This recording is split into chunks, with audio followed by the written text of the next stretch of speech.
Welcome to the Inspire Health Podcast. Your life is about to get a whole lot better. Have you ever felt like you tried everything and yet still couldn't find the answers or the solutions that you were seeking? Whether you're dealing with chronic illness, physical or emotional pain, I want you to know that your body is the most sophisticated machine on planet Earth. Your body holds unfathomable wisdom. Trust in it and learn from it. Know that there are answers and there are solutions to your specific health challenges. And we will be uncovering all of them here on the Inspire Health Podcast. I'm so excited to be a part of your healing journey. Your transformation starts now. Hi everybody, welcome back to the Inspire Health Podcast. Today's episode I'm going to talk about the sun. We're going to talk about, is it beneficial? Is it detrimental? Should we be using sunscreen? Should we not be using sunscreen? Is there pros and cons? The good, the bad, the ugly. We want to go through all of it.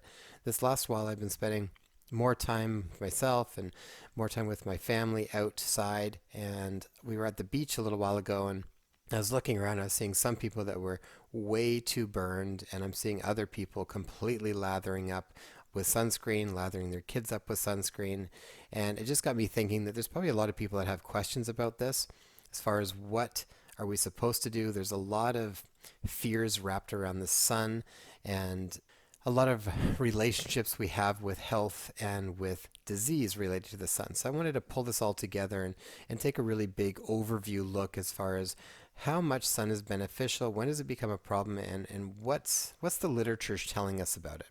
So when we first start off, we need to ask certain questions, or certain questions that we need answers to. So this is where I'm breaking it down, and this is what we're going to go through in this lecture. So is the sun health promoting or health hindering? Something we need to go through. What are the potential benefits of sun exposure? And then what are the potential risks of sun exposure?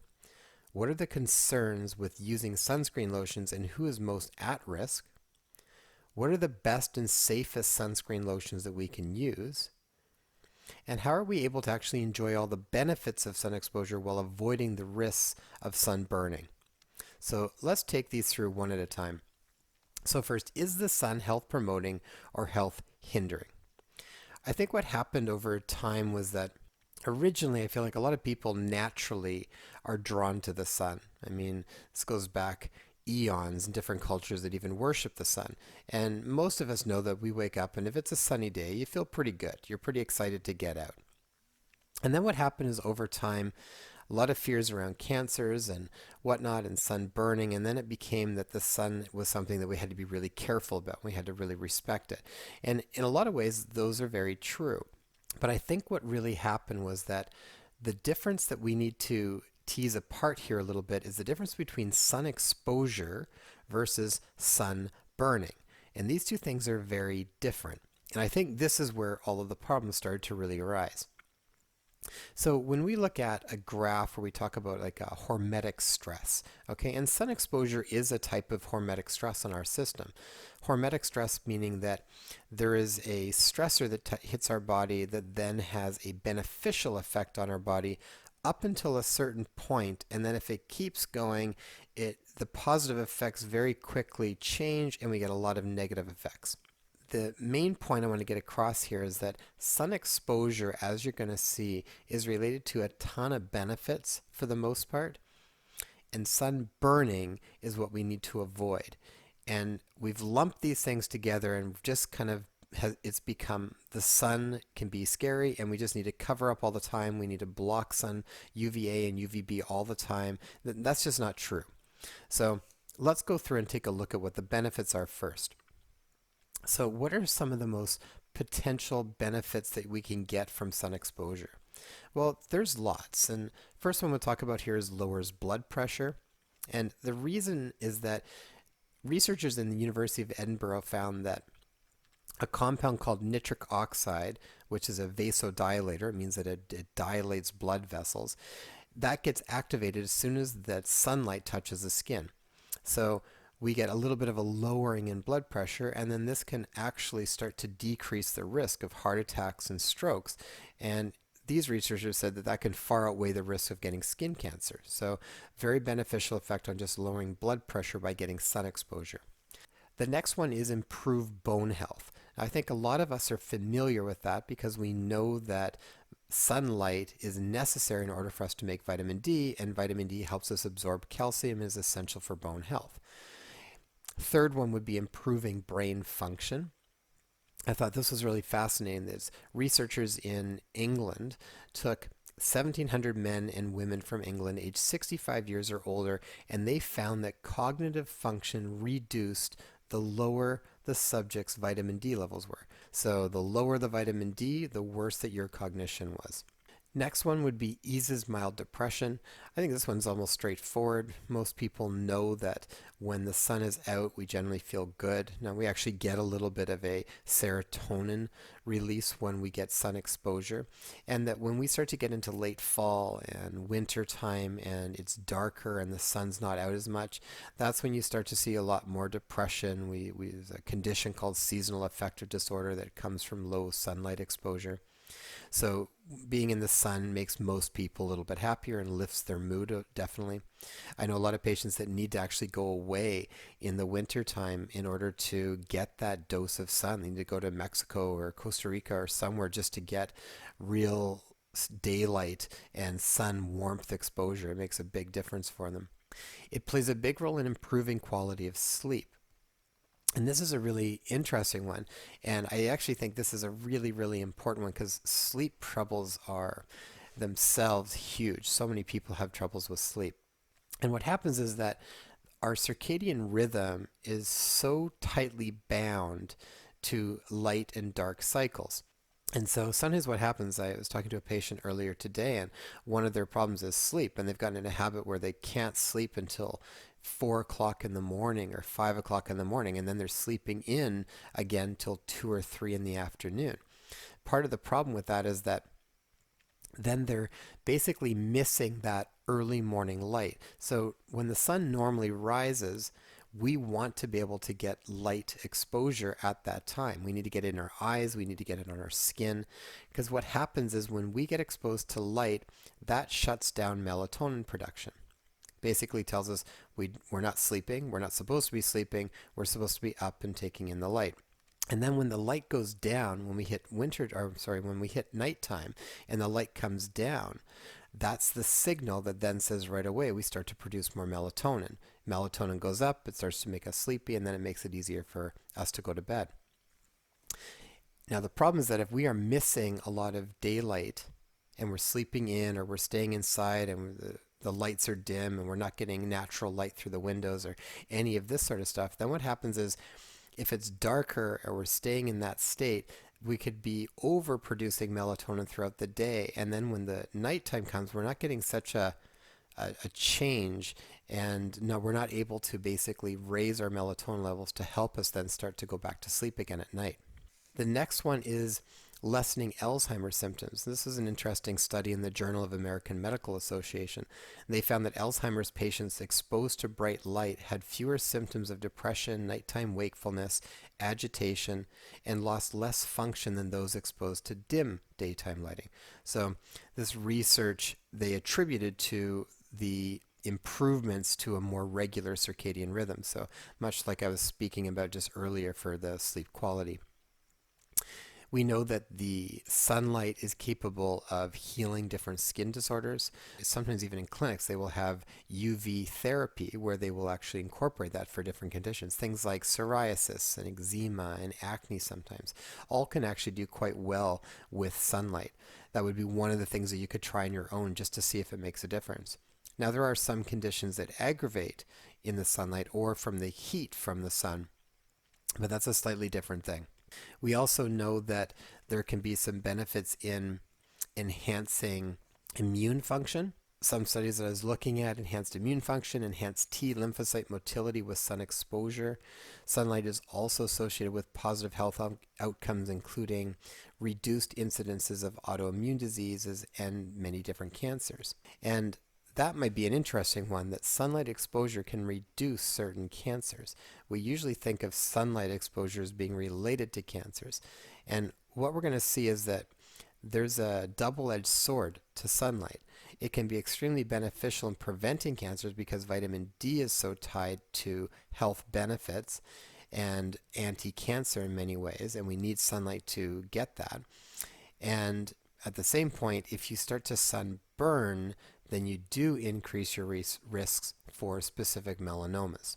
So when it looks at things like vitamin D, one of the first links that was made with vitamin D and its increased risk for many cancers when it's deficient was a connection that was made by doctors Frank and Cedric Garland from the University of California. And they observed that the incidence of colon cancer was nearly 3 times higher in New York than it was in New Mexico. And then subsequent studies have since shown vitamin D supplementation can produce a dramatic as a 60% drop in risk of developing any form of cancer. And this confirms the benefits of vitamin D in sun exposure in reducing risks of cancer. The American Journal of Clinical Nutrition, and I've got all these links to some of these studies at the end of the lecture here if you're watching the YouTube video. Their conclusion after their study was improving calcium and vitamin D nutritional status substantially reduces all cancer risk in postmenopausal women. So one thing to remember with vitamin D is that if you are wearing sunscreen, for the most part, you are blocking your vitamin D almost completely. You will not make vitamin D from the sun if you're wearing sunscreen. So a lot of people don't realize that. And at the same point, vitamin D, the best way to get your vitamin D is to get it from sun. It's by far the best way to do it rather than trying to supplement with it. You don't have to worry so much about trying to balance it with different nutrients in quite the same way. You don't have to worry about overdosing with it. And ultimately, you would want to be checking your blood levels if you were supplementing with vitamin D anyways, just to make sure that you're in the right zone. Now, with vitamin D, there is another study that was called the Avoidance of Sun Exposure as a Risk Factor for Major Causes of Death, a competing risk analysis of the melanoma in southern Sweden cohort. And this was from the Journal of Internal Medicine. And this is really fascinating because what they found was that there is a growing amount of research that has now shown that avoiding sun exposure has created an epidemic of vitamin D deficiency. And they estimate that about 50% of the general population and 80% in infants are actually deficient in vitamin D. And low levels of D3 are now known to play a major role in the development of so many chronic degenerative diseases. And in fact, vitamin D deficiency, the authors suggest, that might be the most common medical condition in the world, and that vitamin D supplementation may be the most cost-effective strategy in improving health, reducing disease, and living longer, especially if you can get it from the sun, which is absolutely free.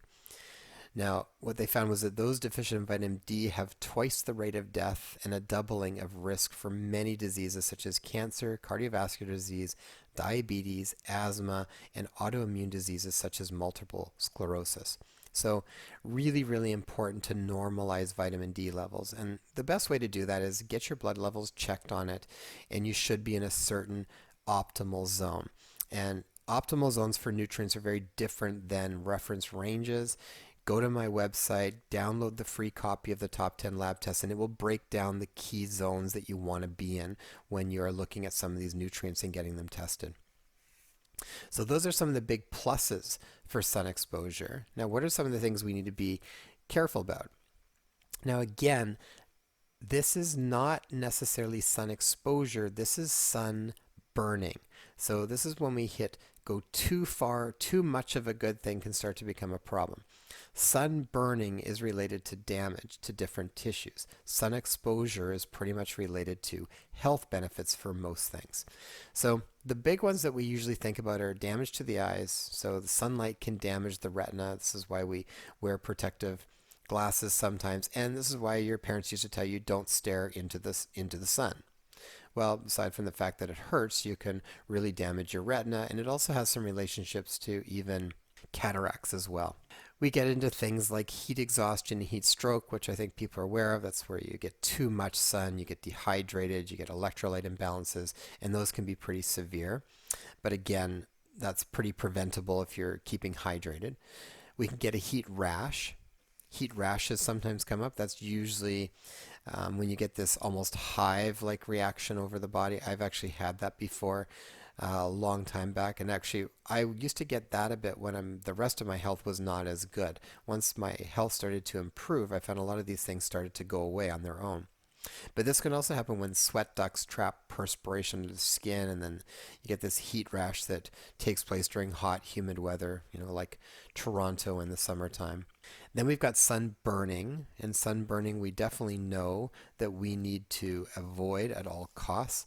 Sunburning, especially in earlier childhood, having bad sunburns, definitely increases your risk for melanoma down the road. And remember too that sunburning is worst about 4 to 5 hours after the exposure. So a good rule of thumb is when you get that first tinge of being just slightly pinkish without burning, you've maxed out. Okay. And you've actually maxed out your vitamin D absorption for the day. So vitamin D, you don't just keep making more and more of it. You'll kind of hit a point where you will get as much as you can from the sun, and then there's no real benefit from staying into it longer. So that's when you can cover up, get into the shade, and I'll go through some of those strategies after. And then the last one, the big one that everybody's really worried about, is skin cancer. And it's absolutely true. People that burn are at much higher risk for skin cancer. And there's basal cell, squamous cell carcinomas, and then malignant melanoma, which is the really scary one. And we want to really try and avoid that. So then what's happened is we've had so much fear then around the sun in general, and just avoid the sun because you don't want to get skin cancer. And that's just not so true. In fact, there's actually been some studies. One of them was looking at melanoma patients who had higher levels of sun exposure that were actually less likely to die than other melanoma patients. So the patients that actually had more sun exposure with melanoma were less likely to die than the melanoma patients that had less sun exposure. And patients who already had melanoma and got a lot of sun exposure were prone to a less aggressive tumor type. So perhaps there might be more things that are prominent causes of skin cancer than just the sun. And there's an Italian study that sort of proved this as well in the European Journal of Cancer in June 2008 that also confirms this and supports this earlier study showing improved survival rates in melanoma patients who were exposed to sunlight more frequently in the time before their melanoma was diagnosed. So again, suggests that sunlight can actually help with skin cancers. Now again, you don't want to burn, but sun exposure can actually be very anti-cancer. And something I thought was fascinating, when we actually look at who is most at risk, people who work indoors are at a much higher risk of melanoma than those who work outside. That's fascinating. I would not have thought that. But part of the problem is more our relationship with the sun. And this is what comes back to almost everything. You can almost never take one thing and say that it's completely good or bad. It's our interrelationship with that thing. So if people are staying indoors a lot, then they're not building up any kind of tolerance to the sun. They have very little exposure. So then when they do go out into the sun, they're going to be much more likely to burn because they've got no resilience to it. They haven't had any practice in it. Their skin's going to be very sensitive to it. You need to build it up. People that are outdoor workers have usually got a pretty good base. They might have a little bit of a base tan, and they can handle the sun then so much more effectively. Okay, so then the next question that this brings us to is, are there concerns with using sunscreen lotions, and who is most at risk? And this is something I'm really interested in because everybody sees so much sunscreen going on, and sunscreen can be beneficial if you are using it because you don't want to burn, for sure. But is there some inherent troubles with sunscreen? And if anybody's not heard of the Environmental Working Group, I highly suggest that you go there. I've got some links to them in some of the research that I'm citing.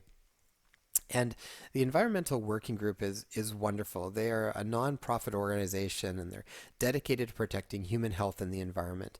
They are advocates for corporate accountability, and they specialize in research and advocacy in the areas of agricultural subsidies, toxic chemicals, drinking water, pollutants, and they bring a lot of research that helps to uncover some of these things that a lot of times industry just might be funneling through, and they're a bit of a watchdog for the public.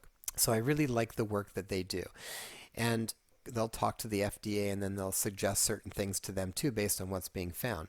And so one of the things that they looked at was sunscreens, and they were looking at the constituents in sunscreen, and they basically found in several studies that pretty much all of the constituents in the sunscreen get very quickly absorbed into the skin and then into the bloodstream. So think about that for a moment. What you're putting on your skin will go into your bloodstream. So then it starts to beg the question, and actually what they did find is that also they would detect constituents from sunscreens in human breast milk and in amniotic fluid, urine, and blood. So if you're putting it on your skin, it is going into your body. Now the question that this then begs is there any problem then to those ingredients that are getting into our body? And this is a big iffy zone, because the concern with most of it is that there's just not a ton of research on it. And the research that is there, for the most part, is usually animal studies. And so then you're trying to extrapolate what you're seeing happening in a rat, and is that effective? Is that same thing going to happen to a human?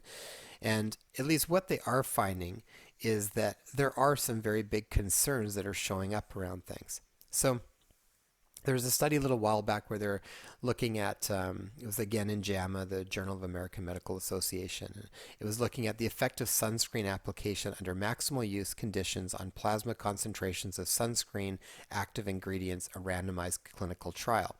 So they looked at 4 commercially available sunscreens under maximal use conditions, and then they were looking at the plasma concentrations, and they found that all of those constituents were exceeding the plasma concentrations that were established as a safe limit by the FDA.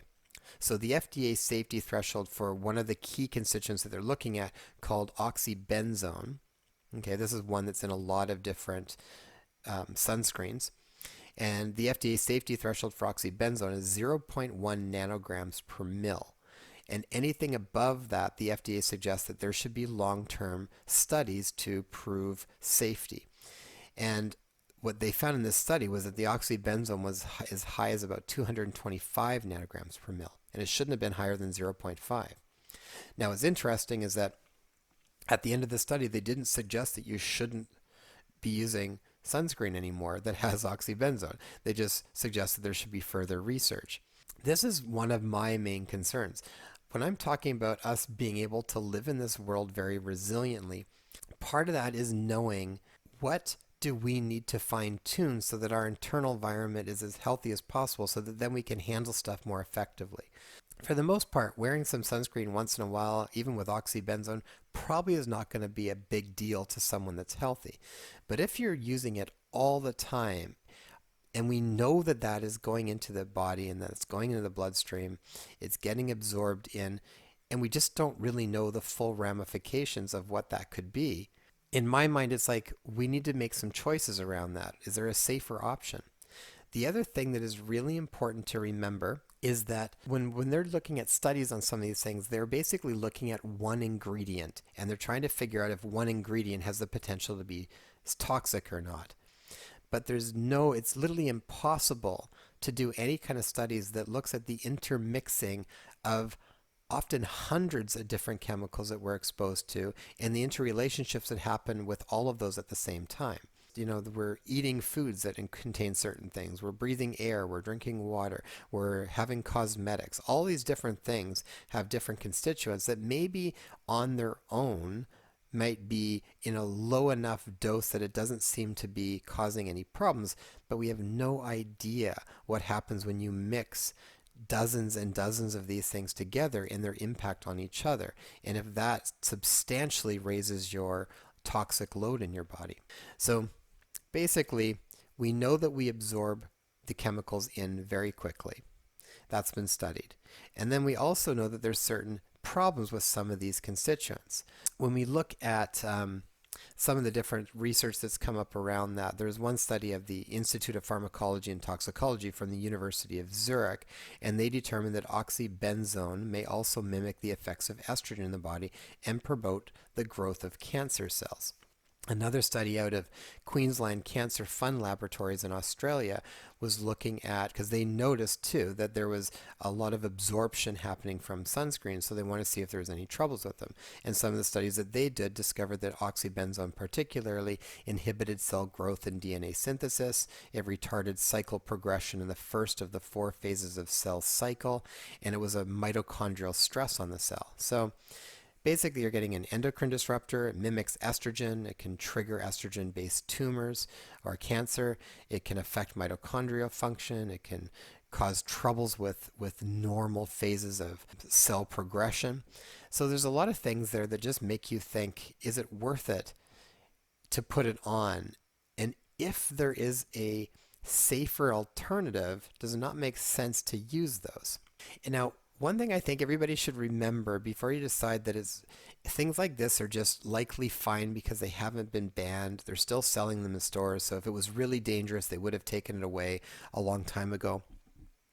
I think what's really important to remember is that every product or drug that has ever been discontinued due to negative health effects was at one time proven to be safe by science. So look at probably the biggest examples would be something like, DDT, the insecticide DDT that ended up being carcinogenic, even though it was proven that it was supposed to be safe and only harmful to insects. And another major one was the anti-nausea medication in pregnancy called thalidomide. And then they found out that that medication was responsible for birth defects in thousands of children in the 1950s and 60s. So at one point, those were proven to be safe. And this is part of the thing with science. Science is really important to have, and it's supposed to be unbiased, which means that science keeps evolving with new information.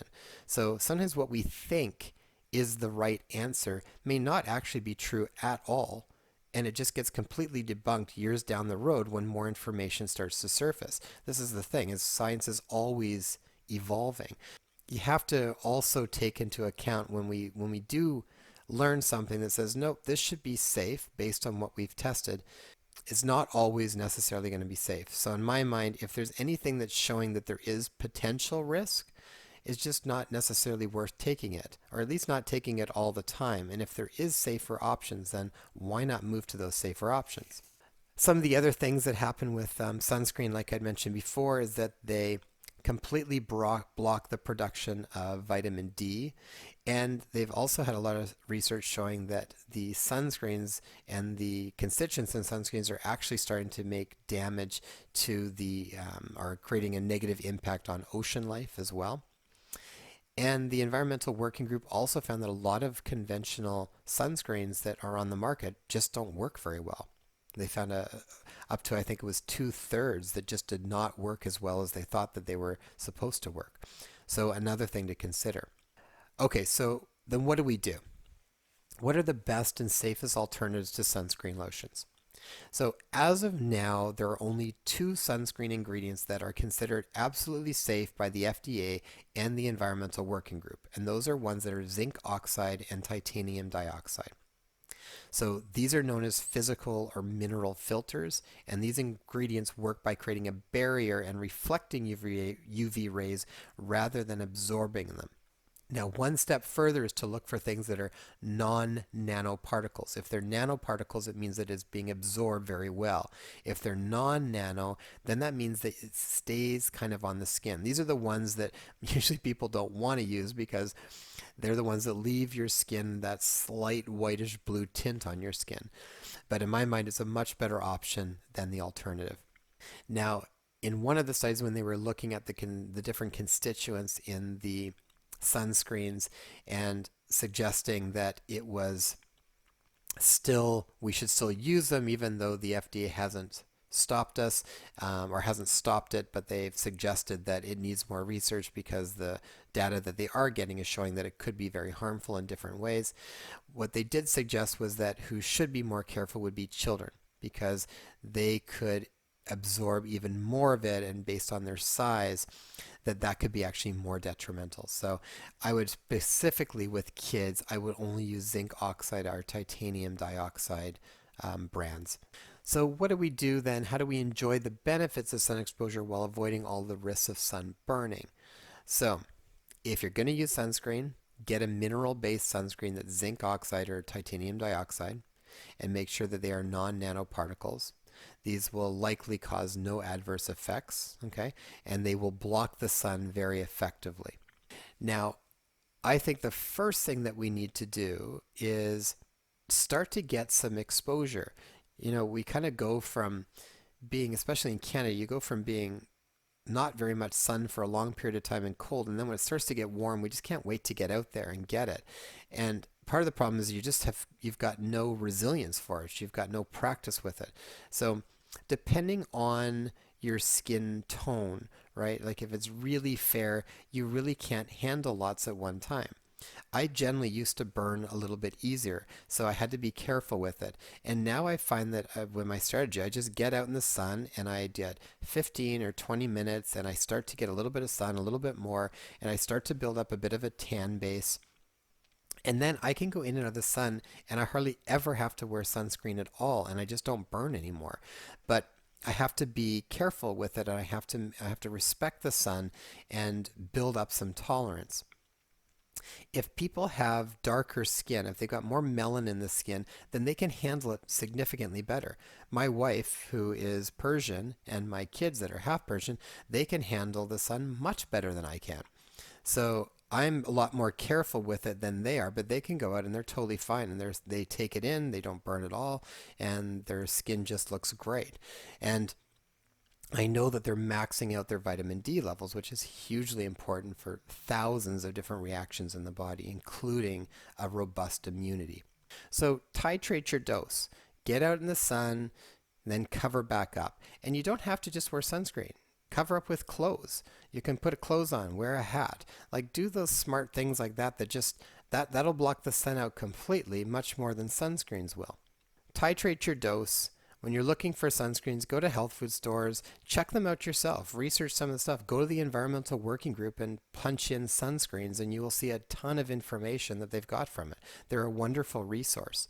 Another way to titrate your dose for sun is to start with early morning and later evening sun, just to start to get a little bit of a base, just to start to get some exposure without getting too intense. Now, it is important to remember that there's UVA and there's UVB rays. UVA we get all the time, for the most part. UVB is the one that we mostly need in order to make vitamin D, and that's primarily between around, for where we are in Canada at this time, it's usually between around 10 till 4, and we get it primarily between about April to October. Outside of that, we were not really able to get UVB, and this is part of the reason why we run into so many troubles with being vitamin D deficient. And vitamin D after October, usually don't get any. The sun's too far away from the Earth's surface to get that UVB that we need to make vitamin D.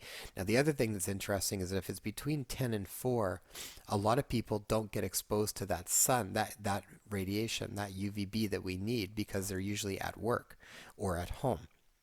So again, if you can get some exposure in that, start with the earlier part, maybe 10 till 11, right? That's a good time to get some of that sun too, where you do get some of that UVB. And make sure that you don't burn. Burning is definitely related to problems. And the more burning, the earlier on, the bigger problems that you can have with increasing your risk for skin cancer. So don't burn, be smart, but absolutely go out and enjoy the sun. Don't be scared of it. Enjoy it, but respect it. All right. Take care, everybody, and I hope this helps some people with some information. I'll leave this one up right here so you can take a screenshot of you if you would like. This is all the research, some of the different links to some of the studies. So enjoy, and I look forward to talking to you guys soon. Bye. Well, that was awesome. Thank you so much for taking the time to invest in your health and well-being. Since this podcast is brand new, reviews and subscribers are so vital for us to get off the ground and share this really important information. So if you found this information valuable, please post a review and subscribe to the podcast so you'll get our newest episodes. Also, if you know of someone who would benefit from this, please share it with them. You can also find us on Instagram at #InspireHealthPodcast. If you have a question that you'd like to be addressed, direct message me on Instagram or leave a comment on one of my posts. I would love to hear from you. And you can grab our show notes and free resources for each episode at inspirehealthpodcast.com. So be sure to go online and check it out.